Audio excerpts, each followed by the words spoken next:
Recording in progress.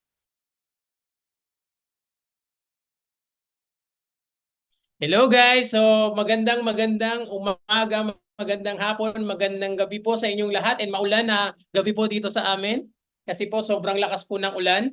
And sa lahat po ng nakakapanood na nandito ngayon, kung palakpakan mo yung sarili mo and congratulate mo yung sarili mo kasi sinisigurado ko po sa inyo bago matapos tong event na to is talagang mai-inspired ka at sobrang maiintindihan mo kung bakit kailangan mo tong gawin. And syempre, bago yan, palakpakan mo naman po natin yung host natin na walang iba kundi si Coach Odes. And sa lahat po na nandito ngayon, sa lahat ng mga guests namin, batiin ko lang yung guest ko ngayon na walang iba kundi si kay John Dave De Los Santos, di ba? Isa sa mga OFW from Japan, nakatulad ko din. So, yan, kung ready ka na, please type I am ready para at least makapag-start tayo at maintindihan nyo kung ano yung naging journey ko dito. Kung bakit, di ba? Marami po bang empleyado dito? Marami po bang OFW? Marami po ba? So, shoutout sa lahat. Almost 60 participants po natin, no? Yan. So, wait lang. Yun. Allow me to share my screen. Ready na po kayong lahat. Kaya allow me to share my screen para at least makapagsimula po tayo. Okay? So,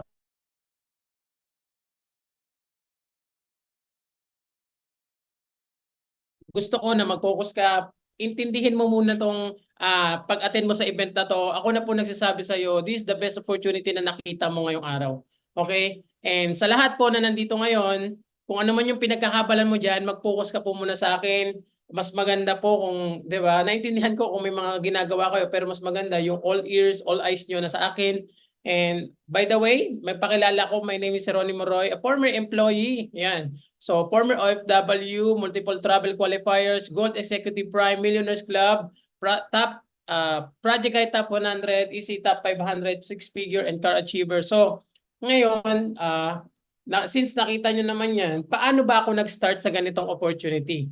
So, sa lahat po ng mga empleyado na nandito ngayon, mag-focus ka, especially sa mga kapwa ko OFW din, na mag-focus ka. Kasi, kung ano po ako, kung ano ka ngayon, nandyan din po ako before.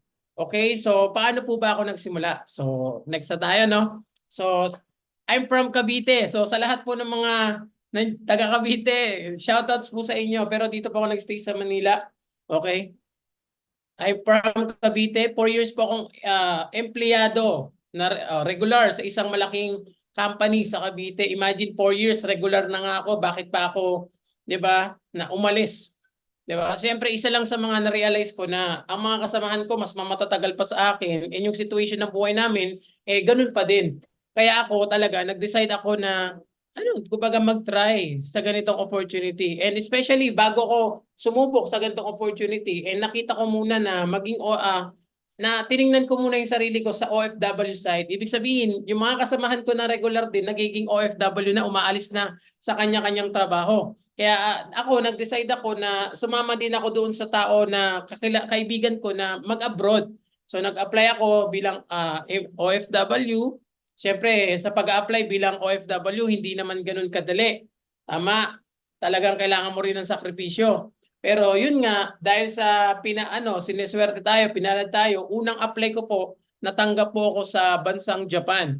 So, sa bansang Japan, syempre, wala talaga akong ka-idea, katulad din ako ng karamihan. Kaya ako nag-abroad kasi gusto ko rin na mabago talaga yung buhay namin. 'Di ba? Agree po ba kayong lahat? Especially sa mga OFW na nandito.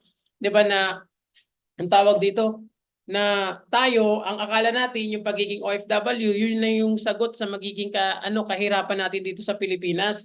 Pero hindi, ang sa akin, ayun pala, na magiging pang-survive lang, di ba? Habang tumatagal ka rin sa abroad, di ba? Although nakakaipon ka, kaso nga lang, tumatagal ka sa abroad. Kaya ako, naparealize ako nung time na OFW na ako doon, sa lahat po ng mga OFW dito, malaki po yung kinikita ko at sinasahod ko sa Japan. Kung tatanungin niyo po ako ngayon kung bakit ko to ginawa, simple lang din. Kung ano yung nakita ko nung time na empleyado ko, ganun lang din po yung nakita ko nung time na OFW ko. Okay? Ang mga kasamahan ko po sa abroad is mga 16 years, 14 years, 8 years na OFW sa bansang Saudi, bansang Taiwan, bansang Korea, ganyan. So ako, every time nakikita ko sila, syempre ako, nagkakaroon ako ng realization. Naging wise person lang po ako na ayoko dumating sa point na maging ganun ako katagal na nasa abroad pa din ako. Sabi ko, pag may opportunity na pwedeng na ibibigay sa akin, talagang igagrab ko talaga kasi hindi lahat po ng nagiging mostly ng mga OFW talaga tumatagal sa abroad na walang ipon. Tama po. Mas and ako breadwinner po ako. Isa po ako talaga sa mga sumusuporta sa pamilya. So kung ikaw breadwinner ka, mas kailangan mo 'tong gawin. 'Di ba? Kasi kung ikaw yung inaasahan ng pamilya mo, mas maganda na ano siya, kumbaga i-try ang ganitong opportunity kasi bakit mo kailangan subukan 'to? 'Di ba? Kasi siyempre kung kulang yung pinagkakakitaan mo ngayon, this is the right time na gagawin mo talaga. Kasi nga kulang eh. Tama? And sa lahat po na nandito ngayon, nag-decide ako na gawin tong opportunity. And yun, habang ginagawa ko siya part-time sa abroad, syempre may mga challenges. Sabi nga kung gusto mo talagang mabago buhay mo, gusto mo talagang magkaroon ng pagbabago, asenso, ganyan, kumita ng maganda. So aaralin mo yung negosyo. So ayun yung ginawa ko. Inaral ko siya, nakinig ako sa mga mentors ko na nag-guide sa akin. So ang kagandahan, 'di ba, habang ginagawa ko siya habang nasa abroad, yun, paunti-unti, meron ako extension ng 2 years pero hindi na ako nag-extend. So dapat citizen na din ako sa Japan pero hindi ko talaga siya nakita as opportunity para sa akin para sa pamilya ko.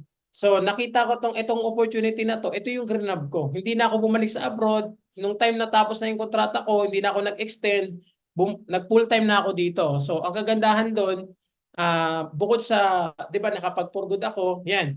Yan yung sinasabi ko sa inyo na habang nasa abroad po ako, ginagawa ko lang to part-time. 'Di ba? Sa mga empleyado rin po dito, part-time ko lang, part-time mo lang din tong gagawin. So ako talaga pag wala na akong trabaho, 'di ba? 1 o 2 oras ko lang siya nagagawa kasi nga ang trabaho ko po, machine operator po ako sa Japan. Okay? So ang kagandahan doon, yung worth it lahat ng sacrifices, yung pag-aaral ko sa opportunity, 'di ba? Talagang nagbunga siya. Eh ang kagandahan talaga ngayon kasi sa sistema po natin ngayon, sobrang ganda po. Sobrang ganda na po, hindi po katulad noon na sa amin, lubak-lubak pa po. Sa inyo naka-espalto na. Kumbaga dadaanan niyo na lang. 'Di ba? Nakapag for good at the same time naging businessman. So ito na lang po yung ginagawa ko. Full-time ko na po siyang ginagawa. Kung ano po yung nangyari sa akin, yun po yung sinishare namin sa mga kapwa din namin empleyado at kapwa din namin OFW na may mas deserve pa silang buhay. May mas deserve pa silang income na hindi lang habang buhay empleyado tayo, na hindi lang habang buhay OFW tayo. Tama? Kaya ako, talagang ayun yung naging purpose ko dito na to serve, to help, and to assist people na gusto rin mabago yung buhay. And ang kagandahan nga dito kasi dito sa community natin, talagang worth it yung nagiging desisyon ng isang tao. Talagang nababago po talaga yung buhay. Once na talagang susunod sa sistema, makikinig sa taong nagga-guide, 'di ba? Pero sabi ko nga po sa inyo, makinig ka doon sa taong nagga-guide sa iyo kaysa doon sa ibang tao na hindi naman nakita yung opportunity. For example, bigyan ko kayo ng idea. Ako na nag-start ako dito, negative po pamilya ko. Okay, negative po yung mga kasamahan ko, pero ako nakikita ko talaga na mababago buhay ko dito. Kaya ang pinaniwalaan ko, yung pinakita sa akin na vision nung tao na nag-share sa akin ng opportunity. 'Di ba? Kasi kung sa akin, kung ako tatanungin nyo, mas doon ako maniniwala sa nagkaroon ng resulta. Okay, mas doon ako maniniwala sa nagkaroon ng pagbabago sa buhay. Kaya ang sa akin, na nakita mo to, ang paniwalaan mo kung ano yung nakita at narinig mo. Okay? At kung sino yung tao na nag-share sa'yo ng opportunity. Katulad mo lang din ako before, sinabi ko nga. Pero ako na po nagsasabi sa'yo, once na yung nakita mo at yung pinaniwalaan mo, yun ang talagang tumatak sa'yo, ako na po nagsasabi sa'yo kung ano po yung nangyari sa amin, pwede rin po mangyari sa'yo. Okay? So, next po tayo. Ayan po yung nangyari sa akin. So, excited na po ba makapag-for good ang lahat ng mga OFW? Yun po yung target natin dito. Pauwi natin yung mga lahat ng OFW para tayo naman mag-hire ng mga ibang lahi. Mag-ano sa atin, mag-serve. 'Di ba? Pwede yun. 'Di ba? So, next. So, ayan po. Achievements po dito. Ang kagandahan po kasi dito, yung sipag na ginagawa mo, yung effort na ginagawa mo, yung sacrifices na ginagawa mo, worth it kasi nare-recognize ka ng company. Sobrang na-appreciate ko po yung company natin kasi imagine, isa po ako sa, 'di ba, top 500 ng community natin and naging silver executive Prime po ako and Gold Executive Prime and top 5 po ng community. And syempre, ang pinaka-the best po dito, naging Millionaires Club po ako. Isa po ako sa na-awardan ng millionaire, isa ako sa na-awardan as part of Millionaires Club. Imagine, sabi ko nga kung ilang taon ko kaya tatrabahuhin ito sa abroad. Tama? Ilang taon ko kaya to bubunuin para kumita ng 1,000,000.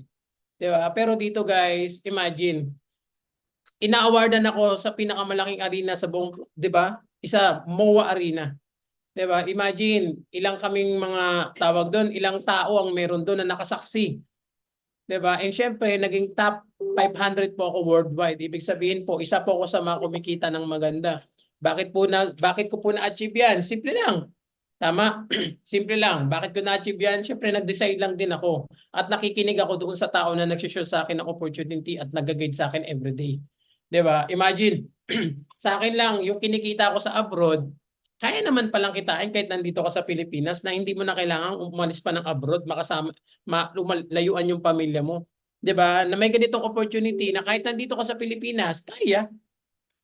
Ang good news pa doon, kasama pamilya mo. Diba? So, ang kagandahan dito guys, good news kasi yung mga taong negative sa akin before, positive na sila dahil sa nangyari sa akin. Diba? Member po lahat ng pamilya ko dito. Okay? So, diba? Masarap sa pakiramdam kasi yung mga taong hindi ka sasamahan, diba? Sasama din pala sila. Pag naintindihan na nila. Alam mo naman ng tao, especially ang Pilipino, to see is to believe. Hanggat wala yan nakikita sa'yo, hindi yan magjo-join. Tama, hindi yan sasabay. Diba? So, sa akin, gusto ko lang ipakita sa inyo na kung ano yung nagawa ko, kaya mo din. 'Di ba? Baka mas marami pa nga experience mo sa akin eh. Nang sa akin lang talaga, masipag lang talaga ako at marunong akong makinig doon sa tao na nag-guide sa akin. Kasi kung pagdating sa machine, siyempre ako yung susundin. Pero pagdating sa ganitong opportunity, kung sino yung nakakaalam, doon ako susunod. Tama? Yun lang talaga yung ginawa ko kasi napaka-importante sa ganitong opportunity na marunong kang makinig at sumunod. Tama? Kasi pag ayun ang ginawa mo, wala na eh. Kumbaga kung ano yung nangyari sa amin, yun na lang, iduduplicate na lang sa'yo, ituturo na lang ulit, gagawin mo na lang ulit. Tama? Yun lang. Kumbaga next, yan. So, about naman sa income, diba, kumita po ako ng malaki talaga dito na talagang, yun nga, yung hindi ko ina-expect na income, dito talaga na nakuha ko talaga siya. 'Di ba? So umabot po ako ng ganyan 556, 'di ba? 556,000 and 'di ba paulit-ulit po na 6-figure dito sa community natin. So paano ako kumita ng ganyan? Simple lang, sabi ko nga po sa inyo, inaral ko yung opportunity, nakinig doon sa tao na nag-guide sa akin. Wala din po akong idea katulad nyo. Pinakita ko po sa inyo kung ano yung background ko. 'Di ba? Ang hawak ko lang po machine, hindi po ako masyado maalam sa online. Pero marunong akong makinig at sumunod. Okay? Then ano lang, ilagay mo lang lagi yung sipag mo, galing mo yung effort na ginagawa mo sa ganitong opportunity. Sinisigurado ko sa'yo, ikaw yung magbe-benefits, pati pamilya mo. Okay? Imagine yung income, 'di ba? Bakit ko siya pinapakita sa iyo? Kasi gusto ko na mo rin, maramdaman mo kung gaano kasarap sa pakiramdam na kumita ng ganyang kalaki sa ganitong community, sa ganitong opportunity.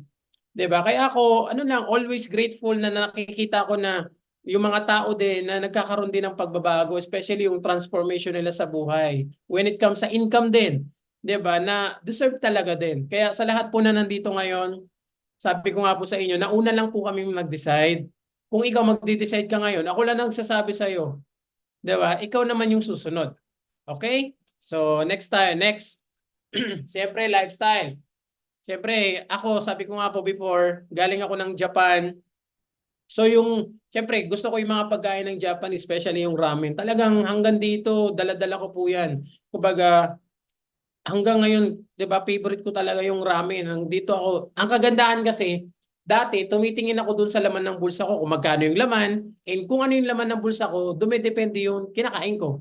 Di ba? Pero good news guys, dito, kahit ano, pwede mong kainin, di ba? Ang kagandahan lang talaga dito kahit saan pwede ka pumunta. Actually, galing ayan, na-experience ko pumunta ng Okada, tawag dito. Ito, nag-paragliding ako, nag-bowling, lahat po, 'di ba? Nag-outing sa, 'di ba? Ilang days vacation, 3 days, 5 days. Ang kagandahan dito, guys, ang negosyo natin portable. Kahit saan pwede mong dalhin. Kahit saan pwede mong tawag dito, kahit saan pwede mo siyang gawin. Kasi imagine, actually habang nagta-travel ka, pwede kang kumita, pwede mo siyang gawin. Kasi nga napakadali, napaka ano ng opportunity natin. Eh nasa information technology na tayo, na halos lahat talaga nasa online na. And sabi ko nga sa inyo, we have the best system na talagang once na sinundan mo, 'di ba? Kayang-kaya. Okay, so next tayo, next. Yan naman po yung team lifestyle. So imagine kung ako lang yung lagi nyo nakikita, tsamba lang ako. Pero kung ganito na po yung karami, kung ganito po karami yung tao na makikita nyo, ibig sabihin po, sistema na po talaga yung gumagana. Tama? System na gumagana na may tao talaga na sa inyo na mag-guide. Kami na mga coaches and mentors na walang sawa na magtuturo, na walang sawa na mag-guide para at least kung ano yung na-achieve namin sa buhay, pwede nyo ring ma-achieve. Okay, so imagine, saan ba ako galing dyan? Yan, marami akong napuntahan na lugar. Okay, so yan, ito yung pinaka-ano ko, Siargao. Guys, sa Siargao, so isa sa pinaka maparaisong lugar na napuntahan ko talaga. Imagine 5 days po ako dyan sa Siargao. And ang kagandahan po dyan, habang nagta-travel po talaga ako, sabi ko nga sa inyo, pwede kang kumita. Kasi ang negosyo mo, portable, kahit saan, pwede mo siyang gawin. 'Di ba? So, as katulad mo lang din before, na nangangarap lang din, kala ko pang ano lang ako, pang OFW lang ako, pang empleyado lang ako. Pero sabi ko nga sa'yo, binigyan talaga ako dito ng breakthrough. Okay, binigyan ako ng breakthrough na kung saan yung deserve kong life, 'di ba? Yun pala yun na matagal ko nang pinagpipray na ibigay sa akin. Ito pala yun, worth it pala talaga yung nagiging decision natin sa buhay. Once na talagang mailagay natin yung decision natin sa tamang opportunity. Tama, imagine, hindi ko in-expect na makakapunta ako sa ganyang lugar na imagine na free. 'Di ba? Imagine sa 5 days, sobrang solid na nun. 'Di ba? 5 days 'yon. Eh nakasama ko po diyan yung mga top earners din ng ating community. So, next tayo. Yan. So, next naman po. Oh, isa po ako sa na-awardan as 2 million achiever dito sa community natin. Okay? And 'di ba, paulit-ulit na top 100 po ng isa sa Project High. 'Di ba? So, imagine, sabi ko nga sa inyo, ilang taon kong pupunuin yung 1 million or 2 million sa ibang bansa. Pero dito, guys, ito lang naman yung ginagawa namin eh. 'Di ba? Doing this business online, 'di ba, na may magandang sistema, pwedeng-pwede mo pala siyang kitain. 'Di ba? Ang kagandahan doon, na-enjoy mo pa yung buhay mo, na-enjoy mo pa yung life mo kasama yung pamilya mo, nakakapag-travel ka pa, kahit saan pwede ka pumunta, kahit ano pwede mong kainin. 'Di ba? This is the best opportunity na yung pinangako talaga ng opportunity na to, yun talaga yung tinupad nila na magkaroon ka ng time and financial freedom. Okay? So imagine, nabi-visualize mo na ba na kung ako nagawa ko, kaya mo din? 'Di ba? Sabi ko nga sa iyo, mas 'di ba? Malay mo mas masipag ka kaysa sa akin. Tama? So next tayo. Yan, so isa sa mga na-achieve ko dito nung top of the line na yan, nasasakyan ko na Toyota Veloz. So isa ako sa mga that time, isa ako sa mga pang-10 na nakapagpalabas pa lang ng sasakyan dito sa Pilipinas. So imagine, nung time na nilabas ko yan, umuwi po talaga ako sa amin, sa Cavite. Siyempre, yung mga taong negative sa akin before, 'di ba? Sila yung una kong pinasakay sa sasakyan. So ako as anak, 'di ba? Bilang ano, mabuting anak, ganyan. 'Di ba? So inuwi ko po 'yan sa amin. So alam mo yung ngiti ng magulang mo, sobrang saya siya kasi hindi siya mababayaran eh. For example, ikaw magulang ka, may mga anak ka at makita mo yung makita mo kaming mga anak mo na ayan, nagtatagumpay sa buhay. Ano kayang feeling mo bilang anak? Ay bilang nanay, bilang magulang. 'Di ba? 'Di ba mas masarap sa pakiramdam mo bilang magulang na gumaganda yung buhay ng anak mo? Eh tanungin niyo naman kaming mga anak, 'di ba? Yung mga anak po dito o may mga anak na, 'di ba? Imagine niyo, makita lang namin yung ngiti ng magulang namin, sobrang worth it na yan kahit gaano pa kalaki yung ipon namin. 'Di ba? Kasi imagine, hindi siya mababayaran. And ang kagandahan kasi dito, hangga't nandyan pa yung mga mahal natin sa buhay, ibigay natin yung best natin. Huwag nating hayaan na, 'di ba, nawala na sila, doon pa lang tayo magsisipag. Hangga't nandyan pa sila, ibigay mo na yung best mo para at least habang nandyan pa sila, nakikita nila paunti-unti yung tagumpay mo sa buhay. 'Di ba? Ako, sabi ko nga po sa inyo, worth it para sa akin na nagkaroon ako ng ganitong resulta. And grateful ako na talagang binigyan ako ng ganitong resulta. Kasi imagine, doon ko nakita yung at doon ko naramdaman yung feeling ng nanay at tatay ko na 'di ba dati mga negative pa, halos murahin ka na, gulpiin ka pa dahil hindi ka na bumalik ng abroad. Pero yung huli na yun, na naglabas na ako ng sasakyan, 'di ba? Kumikita na ako ng maganda. Sabi niya, buti na lang matigas ang ulo mo. Kung di matigas ang ulo mo, wala tayong ganito. Yeah, so yun lang sa akin. Basta imagine as bilang ito na distributor na part ng community na to, talagang lakasan mo lang talaga loob mo. Maraming tao minsan hindi ka maiintindihan, especially pamilya mo, once nasusubok ka. Kasi syempre, hindi naman nila nakita yung opportunity. Ikaw at ikaw at ikaw ang nakakakita. Ikaw at ikaw at ikaw ang nakakarinig. Kaya ikaw ang magde-decide. Huwag mong hayaan na ibang tao lagi magde-decide para sa'yo. Okay? Ikaw ang may hawak ng future mo, kaya dapat ikaw ang magde-decide. 'Di ba? Kasi minsan tayo, empleyado or OFW, nagkakaroon tayo ng tawag dito, confirmation sa ibang tao. Uy, tama ba 'to? Sasalihan ko. Okay ba 'tong sasalihan ko? Syempre, pag ang tao walang alam sa negosyo, alam, mas mataas yung percentage na negative yan. 'Di ba? Pero kung tatanungin mo, yung tao nagtagumpay na sa opportunity na to, 'di ba? Mas magkakaroon ka ng magandang benefits doon. 'Di ba? Kaya sa akin, sa ko sa ating lahat, na mas maganda na ikaw mismo ang magde-decide para sa iyo. Kasi ako na po nagsasabi sa inyo, worth it lahat na magiging decision niyo dito. Okay? And gagawin niyo po ito hindi lang naman para sa inyo eh. Gagawin niyo po ito para din sa pamilya niyo. Okay? Nakaka-relate po ba lahat? 'Di ba? Tama po ba? Tama po ba? Yan, no. Tinamaan ng magaling. Yan. 'Di ba? So sa akin, nauna lang kami nag-decide, lagi niyo pong tatandaan. Okay, pare-parehas lang tayong tao dito. Pare-parehas tayong may kamay, pare-parehas tayong may paa. So kung, 'di ba, kung nagawa namin, kaya mo din gawin, wala namang imposible. 'Di ba? Sabi ko nga sa iyo, nakaka-create na yung community ng sistema na talagang makakatulong sa bawat isa. Okay? So next tayo. Yan. So isa sa mga na-experience ko, magkaroon ng makapag-experience ng yacht party. Imagine pang ilang yacht party ko na po ito. 'Di ba? As dating OFW, dating empleyado, pang lang ako, pang alam mo na, pang roro, 'di ba? Pero right now, 'di ba, isa pala tayo sa makakapag-experience ng yacht, yung yate kung tawagin. Okay, iba yung feeling pag nakaka-experience ka ng ganyang luxurious tawag dito, lifestyle, na kung saan hindi lang naman ikaw yung tawag dito, yung bida, kundi yung mga tao na nag-decide din katulad mo. Yung mga dating empleyado at mga dating empleyado, dating OFW ang kasama ko po diyan. 'Di ba? Ilan lang yung mga anak ng OFW na nandiyan. Imagine, sobrang worth it niyan. And pangalawang beses ko na pumunta ng yan. Zambales yan eh. Sa Zambales, 'di ba? Gusto mo rin ba?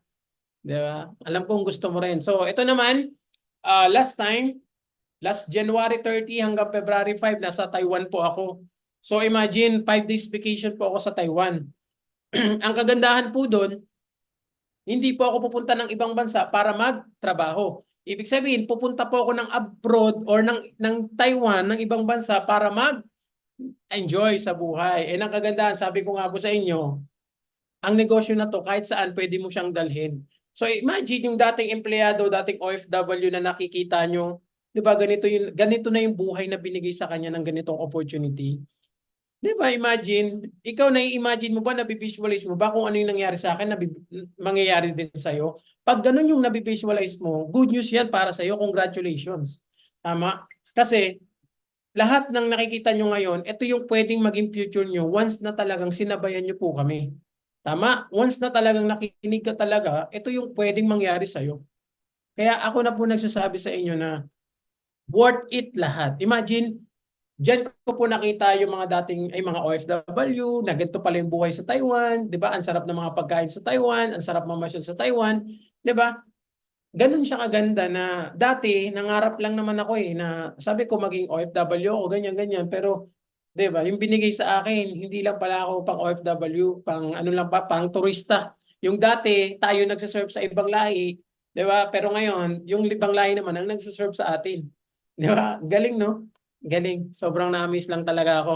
And next tayo. So ito naman yung last time na ano natin, na event namin dito sa Top 500. Actually, pang ilang years ko ng executive, ano, siguro third executive year ng top 500 po ng company. Ibig sabihin po,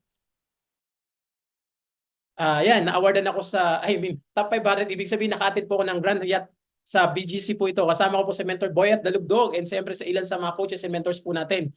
'Di ba? Imagine, nakita niyo yung itsura ko before, 'di ba? Pero dito, para na akong CEO dito. Lagi niyo tatandaan, nauna lang kami mag-decide. Nauna lang kami nag-decide and kaya kami nandito sa ganitong situation. 'Di ba? Nagsisit like a boss. 'Di ba? Imagine yung ganyang pormahan, hindi ko naman yan pwede, so, 'di ba? Sa abroad, sa pagiging empleyado, pero right now, yung natatamasa ko na yung naging ano ko, yung decision ko before, 'di ba? And lagi niyo lang po tatandaan na ano lang na kayang-kaya mo din. Okay na wala naman talagang imposible. So, ayan po ako, 'di ba? So, next.